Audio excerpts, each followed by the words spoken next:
सभी श्रद्धालु भक्तजनों को मेरा नमस्कार है। आज मैं बुधवार की कथा सुनाने जा रही हूँ।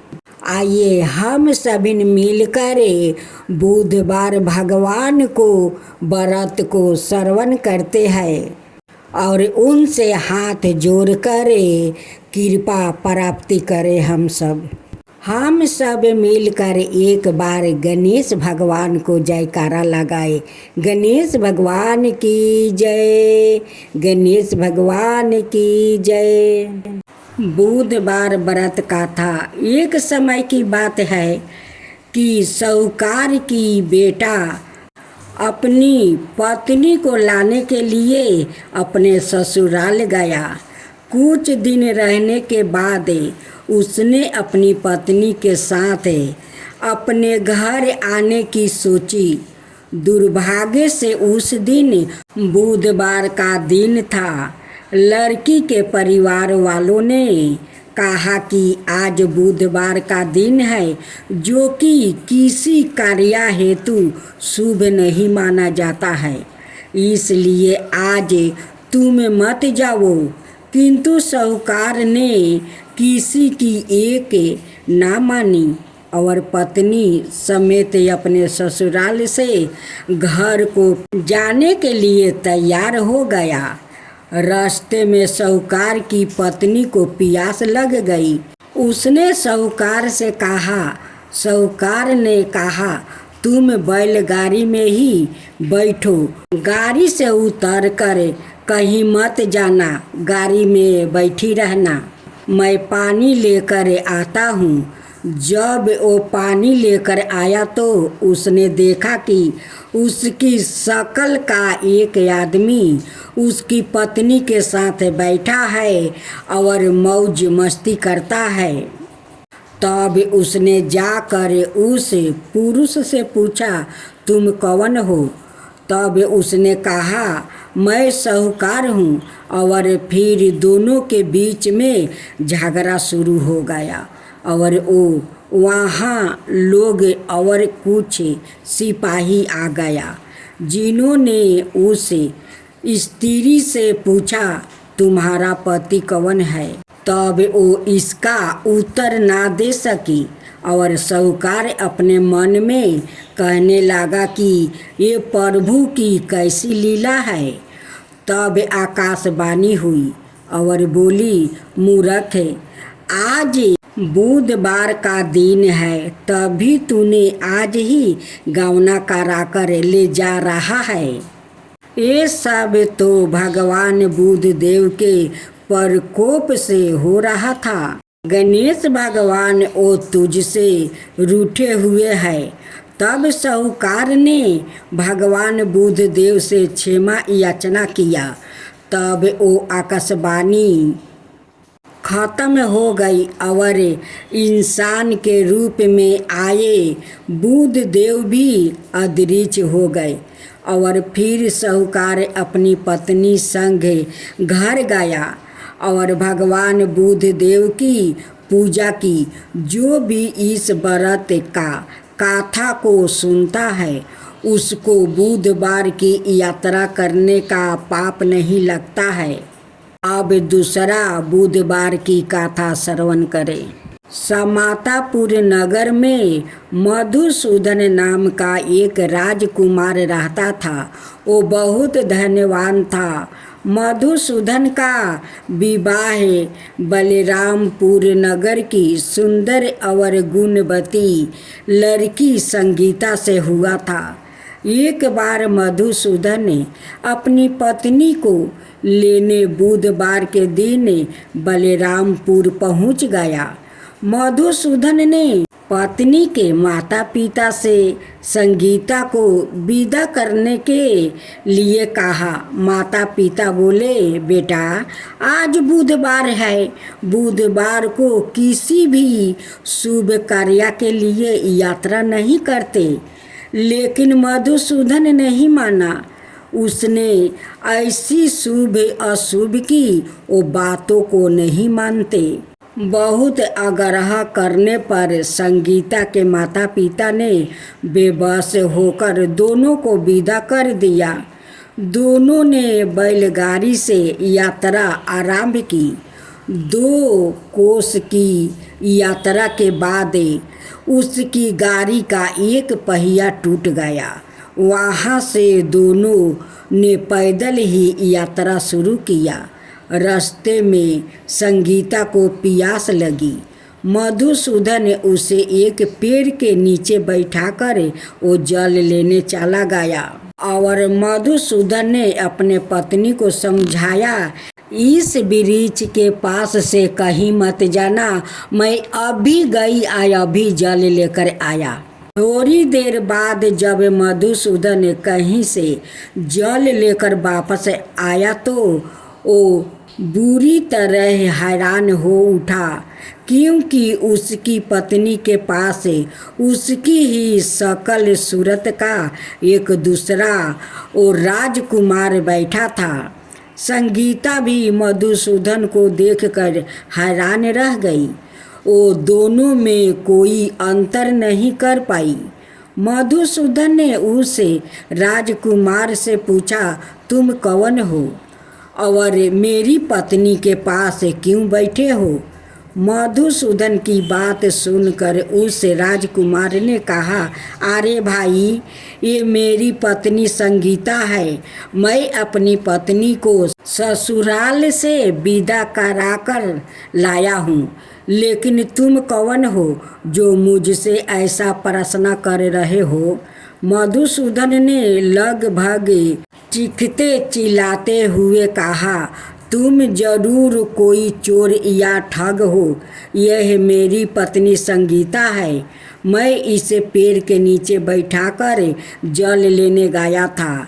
इस पर उस राजकुमार ने कहा, अरे भाई, झूठ तो तुम बोल रहे हो। संगीता को प्यास लगने पर जल लेने तो मैं गया था।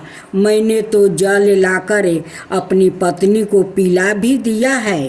अब तुम चुपचाप यहाँ से चलते बनो, नहीं तो किसी सिपाही को बुलवाकर तुम्हें पकड़वा दूंगा। दोनों एक दूसरे से लड़ने लगा। वो दोनों को लड़ते देख कर बहुत से लोग वहाँ इकट्ठा हो गया। नगर के कुछ सिपाही भी वहाँ आ गया। सिपाही उन दोनों को पकड़कर राजा के पास ले गया। सारी कहानी सुनकर राजा भी कोई निर्णय नहीं कर पाए। संगीता भी उन दोनों में से अपने वास्तविक पति को नहीं पहचान पा रही थी। राजा ने दोनों को कारागार में डाल देने के लिए कहा। राजा के फैसले पर असली मधुसूदन भयभीत हो उठा। तभी आकाशवाणी हुई, मधुसूदन, तूने संगीता के माता पिता की बात नहीं मानी और बुधवार के दिन अपने ससुराल से प्रस्ताव किया। यह सब भगवान बुद्धदेव के प्रकोप से हो रहा है। मधुसूदन ने भगवान बुद्धदेव से प्रार्थना की कि हे भगवान बुद्धदेव, मुझे क्षमा कर दीजिए। मुझसे बहुत बड़ी गलती हुई है। भविष्य में अब कभी बुधवार के दिन यात्रा नहीं करूँगा और सदाए बुधवार को आपका व्रत किया करूँगा। मधुसूदन के प्रार्थना करने से भगवान बुद्धदेव ने उसे क्षमा कर दिया। तभी दूसरा व्याकुल राजा के सामने से गायब हो गया। राजा और दूसरे लोग इस चमत्कार को देखकर हैरान हो गया। भगवान बुद्धदेव की इस अनुकंपा से राजा ने मधुसूदन और उसकी पत्नी को सम्मानपूर्वक विदा किया। कुछ दूर चलने पर रास्ते में उन्हें बैलगाड़ी भी मिल गई। बैलगाड़ी का टूटा हुआ पहिया भी वो ठीक हो गया। दोनों उसमें बैठकर समातापुर की ओर चल दिया। मधुसूदन और उसकी पत्नी संगीता दोनों बुधवार को व्रत करते हुए आनंद पूर्वक जीवन यापन करने लगा। भगवान बुद्ध देव की अनुकंपा से उनके घर में धन संपत्ति की वर्षा होने लगी। जल्दी ही उनके जीवन में खुशियाँ ही खुशियाँ भर गई। बुधवार का व्रत करने से स्त्री पुरुष के जीवन में सभी मनोकामना वो पूरी होती है और व्रत करने वाले को बुधवार के दिन किसी आवश्यक काम से यात्रा करने पर कोई कष्ट भी नहीं होता है। जय गणेश देवा, माता रखी पार्वती पिता महादेवा, एक दंत दयावंत चार भुजधारी, मस्तक सिंदूर सोहे मूस की सवारी। जय गणेश जय गणेश जय गणेश देवा, माता रखी पार्वती पिता महादेवा, अंधन को आँख देती कोढ़ियन को काया, अंधन को आँख देती कोढ़ियन को काया, बाजिन को पुत्र देते निर्धन को माया। जय गणेश जय गणेश जय गणेश देवा, माता रखी पार्वती पिता महादेवा, हार चढ़े फूल चढ़े और चढ़े मेवा, हार चढ़े फूल चढ़े और चढ़े मेवा, लड्डुअन का भोग लगे संत करे सेवा। जय गणेश जय गणेश जय गणेश देवा, दीनन की लाज रखो शुभ सुखी मारी, कामना को पूरा करो जग बलिहारी, दीनन की लाज रखो शुभ सुखी मारी, कामना को पूरा करो जग बलिहारी। जय गणेश जय गणेश जय गणेश देवा, माता रखी पार्वती पिता महादेवा। श्री गणपति जी की आरती। गणपति की सेवा मंगल मेवा, सेवा से साबे विघ्न टारे, गणपति की सेवा मंगल मेवा, सेवा से साबे विघ्न टारे, तीन लोग तैतीस देवता दुआर खरे, सभी आरज करे, दुआर खरे सभी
जन्मे गणपति प्रभु जी, दुर्गा मन आनंद भरे। अद्भुति बाजा बजाए इंद्र का, देव बंधु जहाँ गान करे, देव बंधु जहाँ गान करे। श्री शंकर के आनंद उपजाओ, नाम सुमिरो सब विघ्न टरे, नाम सुमिरो सब विघ्न टरे। आन विधाता बैठे आसन, आन विधाता बैठे आसन। इंद्र अप्सरा नृत्य करे, इंद्र अप्सरा नृत्य करे। देख वेद ब्रह्मा जी जाको, विघ्न विनाशक नाम धरे। एक दंत गजबंद विनायक, त्रिनयन रूपी अनूप धरे। एक दंत गजबंद विनायक, त्रिनयन रूपी अनूप धरे। पग खम्भा सा उदर पुष्ट है, पग खम्भा सा उदर पुष्ट है। देखी चंद्रमा हर्षाए करे, देखी चंद्रमा हर्षाए करे। दे सराप श्री चंद्र देव को, दे सराप श्री चंद्र देव को। कलहीन ताते काल करे, कलहीन ताते काल करे। 14 लोक में फिरे गणपति, 3 भुवन में राज्य करे। 14 लोक में फिर गणपति, 3 भुवन में राज्य करे। ओम जय लक्ष्मी माता, मैया जय लक्ष्मी माता। तुमको निस दिन सेवते हरि विष्णु दाता। ओम लक्ष्मी माता, उमा राम ब्रह्मणी, तुम ही हो जग माता। सूर्य चंद्रमान धावते नारद ऋषि गाता। ओम जय लक्ष्मी माता। दुर्गा रूप निरंजनी, सुखी सनपति दाता। जो कोई तुमको धावते, ऋषि रिधि सिद्धि धन पाता। ओम जय लक्ष्मी माता। तुम्हें पाताल निवासिनी, तुम्हें ही सुविदाता। करम प्रभाव प्रकाशनी, भाव निधि की ताराता। ओम जय लक्ष्मी माता। जिस घर में तुम रहती, सब सद्गुण आता। सब संभव हो जाता, मन नहीं घबराता। ओम जय लक्ष्मी माता। तुम बिना ज्ञान न हो बेबस्तर ना कोई पाता। खाने पाने का भाव सब तुम से ही आता। ओम जय लक्ष्मी माता। सुबह गुने मंदिर सुंदर, सिरोधानी जाता। रतन चतुर्दर्शन, तुम बिना कोई नहीं पाता। ओम जय लक्ष्मी माता। श्री लक्ष्मी जी की आरती जो कोई जन गाता। उरे आनंद समाता, पाप उतर जाता। ओम जय लक्ष्मी माता। मैया जय लक्ष्मी माता।